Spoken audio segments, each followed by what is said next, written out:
नमस्कार दोस्तों, आपका स्वागत है आपके अपने YouTube चैनल हिंदी मंत्रा ऑनलाइन क्लासेस में। दोस्तों, आज हम नागपुरी व्याकरण का महत्वपूर्ण टॉपिक कारक पढ़ने वाले हैं। यह टॉपिक झारखंड के होने वाले सभी एग्जामों की दृष्टि से महत्वपूर्ण है। अगर आप झारखंड CGL, झारखंड टेट, उत्पाद सिपाही और JPSC की तैयारी कर रहे हैं या फिर झारखंड का 10th लेवल या 12 लेवल किसी भी प्रतियोगी परीक्षा की तैयारी कर रहे हैं तो उसके नजरिए से यह व्याकरण महत्वपूर्ण है। दोस्तों, व्याकरण के और टॉपिकों पर जैसे वर्ण, ध्वनि, संज्ञा, सर्वनाम, क्रिया, विशेषण, लिंग, वचन पर मैं वीडियो बना चुका हूं। अगर आपने उसे अभी तक नहीं देखा है तो डिस्क्रिप्शन बॉक्स में लिंक है, आप उसे देख सकते हैं। दोस्तों, कारक टॉपिक स्टार्ट करने से पहले एक आग्रह है कि अगर आप मेरे चैनल पर पहली बार आए हैं तो उसे सब्सक्राइब करना बिल्कुल ना भूलें। बेल आइकन आप अवश्य प्रेस करें ताकि इसी तरह का वीडियो आपको सबसे पहले मिल जाए।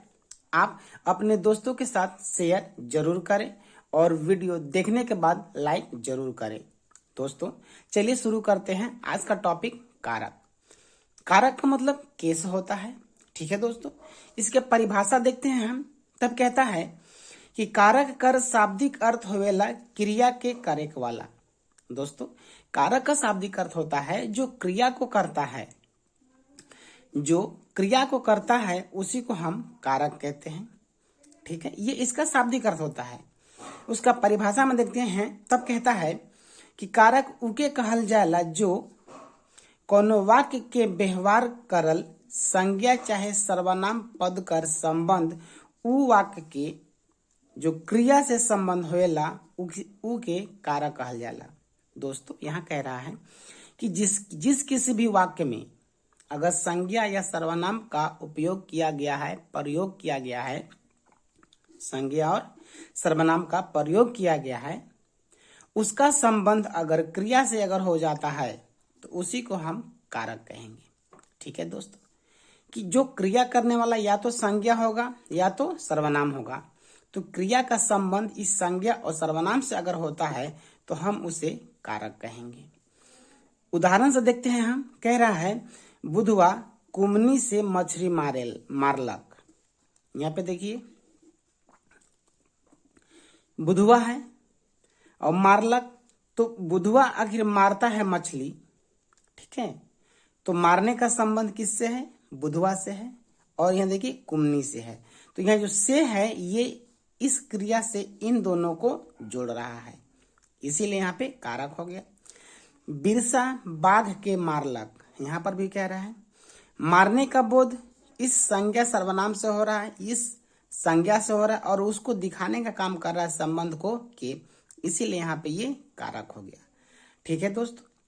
एक विशेष बात हम ये जान लेते हैं कि यहाँ पे कह रहा है नागपुरी में हिंदी लखे कारक होवेला, लेकिन इकर प्रयोग चिन्हा में कटिक फटिक भेटाएला। मतलब कह रहा है कि नागपुरी व्याकरण में भी हिंदी व्याकरण की तरह कारक तो होता है, लेकिन कहीं कहीं जो चिन्ह होता है वो कहीं मिलता है और कहीं नहीं मिलता है। कहने का मतलब ये क्या कह रहा है?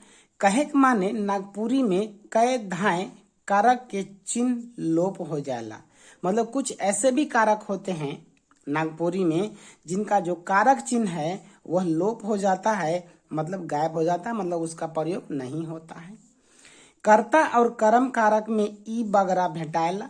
बगरा का मतलब हम पहले बता चुके हैं, अधिक होता है।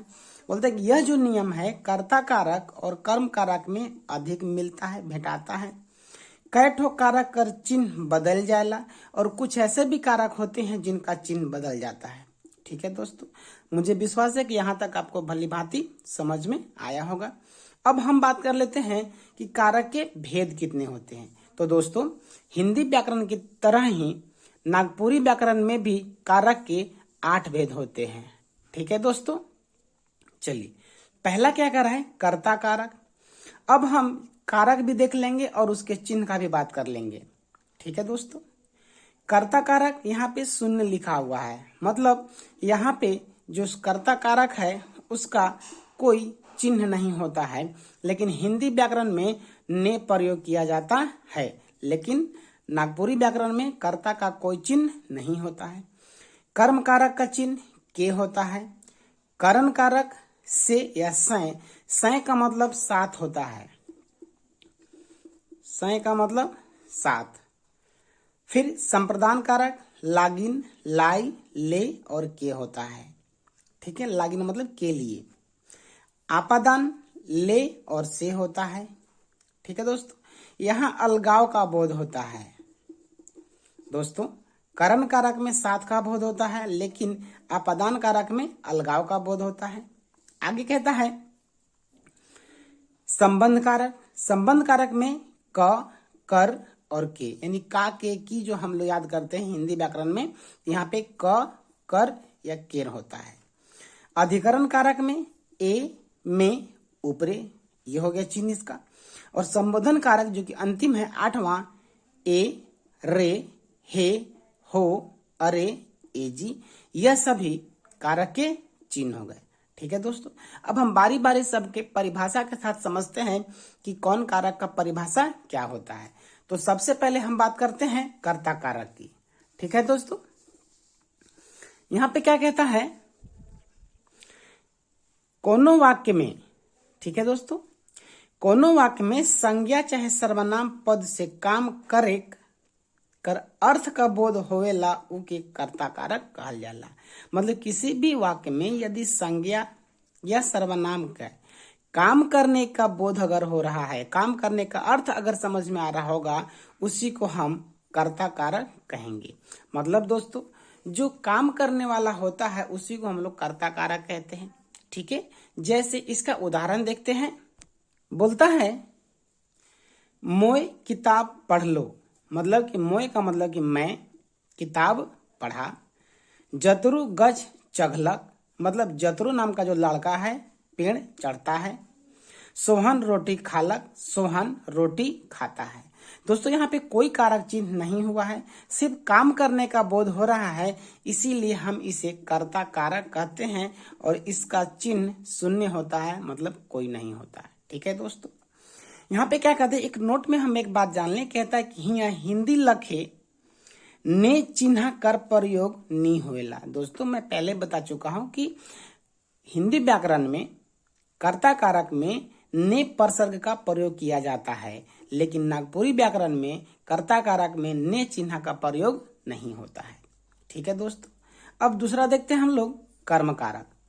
कर्म कारक में कहता है कि जोन वाक्य में, मतलब किसी भी वाक्य में संज्ञा या सर्वनाम पर क्रिया या काम कारक के फल चाहे प्रभाव पड़ेला उके कर्म कारक कहला। दोस्तों, यहाँ कह रहे हैं किसी भी वाक्य में यदि संज्ञा या सर्वनाम पर अगर काम करने का फल पड़ता है या प्रभाव पड़ता है, उसी को हम लोग कर्म कारक कहते हैं। जैसे हम एग्जांपल से देखते हैं, बिरसा बाघ के मारलक। दोस्तों, यहाँ मारने का जो फल है वह कर्म पर पड़ रहा है, यानी बाघ पर, तो ये कर्म है बाघ, इसीलिए कर्म कारक है। दूसरा कहता है राम रावण के मारलक, तो मारलक किसको, रावण को, इसीलिए इसका जो क्रिया का फल है वो किस पर पड़ा है, कर्म पर, इसीलिए कर्म कारक है। और इसका जो चिन्ह होता है, वह के होता है, जो कि दोस्तों यहाँ पे आप साफ साफ देख सकते हैं। अगला देखते हैं करण कारक। करण कारक में कहता है कि वाक्य में जे शब्द क्रिया के करे में सबसे बगरा मदद करेला उके करण कारक कहल जाला। दोस्तों, यहाँ कह रहा है कि किसी भी वाक्य में अगर क्रिया करने का सबसे अधिक मदद मिलने का जहाँ भाव होता है, मदद यानी साथ का भाव जहाँ उत्पन्न होता है, जुड़ाव का जहाँ बात होता है, जुड़ाव, उसी को हम लोग करण कारक कहते हैं। जैसे बाबू दांत से चबाला, यानी कि जो बाबू है वो दांत से चबेला, यानी वो चबाता है, लेकिन किससे, दांत से। ठीक है, तो यहाँ देखिए ये मदद मिल किससे करता है, दांत से, इसीलिए मदद का जहाँ बात हो, साथ का बात होता है, तो वो करण कारक होता है। अगला कहता है कि मोए मोबाइल से बात करो ना, मैं बात तो करता हूं लेकिन किससे, मोबाइल से। तो यहाँ भी संबंध दिखा रहा है, इसमें कनेक्शन दिखा रहा है, मदद दिखा रहा है, मदद, इसीलिए हो गया कारण कारक। एक लास्ट कहता है रानी सै राधा स्कूल जायला, मतलब रानी के साथ में, देखो साय का मतलब साथ होता है, तो रानी के साथ राधा स्कूल जाला, यानी दोनों साथ में जाते हैं, इसीलिए इसे हम करण कारक कहेंगे। और करण कारक का जो चिन्ह होता है दोस्तों, से होता है या सय होता है। ठीक है, आप इसे याद रखेंगे। ठीक है दोस्तों, अगला देखते हैं संप्रदान कारक। संप्रदान कारक का परिभाषा है कोनो वाक्य में जेकर ले काम करल जाला उके संप्रदान कारक कहल जाला। दोस्तों यहाँ कह रहा है किसी भी वाक्य में जिसके लिए काम किया जाता है, जिसके लिए ना, जिसके लिए काम किया जाता है उसी को हम लोग संप्रदान कारक कहते हैं। और इसका जो चिन्ह होता है दोस्तों वो होता है लागिन, लागिन होता है या फिर लाई होता है। ठीक है, इस तरह से हम उदाहरण से समझते हैं कि आखिर कैसे हो सकता है। तोर लागिन जीव दे देव, बोलता है कि तुम्हारे, तोर माने तुम्हारे, लागिन मतलब लिए, तुम्हारे लिए या तुम्हारे चलते, जीव मतलब जान दे देंगे, जान। बाबू ले फटफटिया किनली, यहाँ देखिए दोस्तों, ले लागिन, बाबू के लिए फटफटिया खरीदे हैं। छुआ मन कॉलेज पढ़े लागिन शहर जाना, छुआ मतलब लड़का लोग, लड़का। ठीक है, कॉलेज पढ़ने के लिए, लागिन के लिए शहर जाना। ठीक है दोस्तों, तो यहाँ पे क्या कर रहा है कि उसके लिए, जिसके लिए काम किया जाता है उसका बोध होता है, इसीलिए हम इसे संप्रदान कारक कहेंगे। ठीक है, चलिए अगला देखते हैं हम लोग आपादान कारक। इसमें कहता है कि कोनो वाक्य में संज्ञा चाहे सर्वनाम के जे रूप से कोनो वस्तु के अलग मतलब जुदा होके कर भाव पता चलेला उके आपादान कारक कहल जाला। दोस्तों यहाँ कह रहा है किसी भी वाक्य में अगर संज्ञा या सर्वनाम से किसी दूसरे वस्तु का अगर अलग होने का भाव उत्पन्न होता हो, अलग यानी जुदा होने का भाव उत्पन्न होता है, उसे हम आपादान कारक कहते हैं। जैसे गछ ले कटहर गिरला, कटहर मतलब एक फल का नाम है दोस्तों। ठीक है, तो गछ मतलब पेड़ हो गया। अब बोला कि पेड़ से फल गिर गया, यानी कि पेड़ और फल में बिछड़ाव हो गया, दोनों अलग अलग हो गए, यानी कि ये लोग अलग अलग हो गए, इसीलिए आपादान कारक है। आपने हिंदी व्याकरण में पढ़ा होगा कि पेड़ से पत्ते गिरते हैं, पेड़ और पत्तों में अलगाव हो रहा है, इसीलिए वहां पे आपादान कारक होता है। अगला कह रहा है कि रेल स्टेशन से चल गईलक, जो रेल है, स्टेशन मतलब स्टेशन, स्टेशन का मतलब होता है स्टेशन। ठीक है दोस्तों, तो यह कह रहा है कि जो रेल है स्टेशन से चल गया, जो स्टेशन है और रेल है इन दोनों के बीच बिछड़ाव हो रहा है। बुधनी घर से भागलक, जो बुधनी है वो घर से भाग गई है, मतलब घर और बुधनी के बीच में अलगाव उत्पन्न हो रहा है, इसीलिए यहाँ पे आपादान कारक हो गया। दोस्तों सीधा सीधा आप याद रखेंगे कि जिस किसी भी कारक में अगर अलगाव का बोध होगा, अलग होने का बोध होगा, उसे आपादान कारक कहते हैं। ठीक है दोस्तों, चलिए अगला देखते हैं संबंध कारक। जैसा नाम है दोस्तों वैसा इसका काम भी है। तब क्या कह रहा है कि कोनो वाक्य में संज्ञा चाहे सर्वनाम कर जे रूप से कोनो आदमी चाहे वस्तु कर संबंध दूसर आदमी चाहे वस्तु से होएला ओके संबंध कारक कहल जाला। दोस्तों यहाँ कह रहा है कि जिस किसी भी वाक्य में अगर संज्ञा का या सर्वनाम का संबंध उसी वाक्य के किसी आदमी या किसी जीव या किसी वस्तु से उसका संबंध अगर दिखा देता है, संबंध अगर दिखा देता है, उसी को हम लोग क्या कहेंगे, संबंधवाचक सर्वनाम, संबंधवाचक कारक कहेंगे। उदाहरण देखते हैं, ई मंगरू केर साइकिल है के। दोस्तों यहाँ कह रहा है कि यह मंगरू का साइकिल है, यहाँ संबंध का के की का, मंगरू और साइकिल के बीच में देखिए का, तो यह मंगरू केर मने का साइकिल है। मोर घरक आदमी के ना बुलावे, मतलब मेरे घर में, ठीक है, मेरे घर तो यहाँ पर भी के हो गया, आदमी को नहीं बुलाना, तो यहाँ पे केर और के जो है इसका चिन्ह हो गया। अगर इसका हम चिन्ह का बात करें तो एक हो गया केर और एक हो गया का, ठीक है, और के भी इसका चिन्ह हो गया। तो इस तरह से आप इसे याद करेंगे संबंधवाचक में। अगला कहता है अधिकरण कारक। कहता है कि जे संज्ञा चाहे सर्वनाम से क्रिया कर आधार कर बोध होवेला उके अधिकरण कारक कहल जाला। मतलब कह रहा है कि जिस किसी भी कारक में संज्ञा सर्वनाम का जो क्रिया है, काम करने का जो क्रिया है, उसका अगर आधार का बोध होता है कि कहाँ पर है, अंदर है, बाहर है, ऊपर है, नीचे है, अगर उसका बोध का पता हो जाता है, उसका बोध पता चलता है, तो हम उसे अधिकरण कारक कहते हैं। उदाहरण देखते हैं, छुआ मन स्कूल में नख है। मतलब जो छुआ मन है, अब देखिए नख है तो कहाँ नहीं है, तो स्कूल में। देखिए आधार है में, तो इसका जो चिन्ह हो जाएगा, इसका जो पहचानने का नियम है, जो चिन्ह है वह में हो गया। बाबा घरे हैं, जो बाबा है, घर एक कार की मात्रा देखिए यहाँ है, तो एक कार की एक मात्रा इसका चिन्ह, यानी कि बाबा घर ही है। बाघ माड़ा में ढुकलक में, ये देखिए माड़ा का मतलब होता है गुफा, गुफा में, तो बाघ माड़ा में ढुकलक जो में है, इसका देखिए यहाँ पे एक चिन्ह हो गया। तो ये इसका पहचानने का जो चिन्ह हो गया, इसका जो कारक चिन्ह हो गया।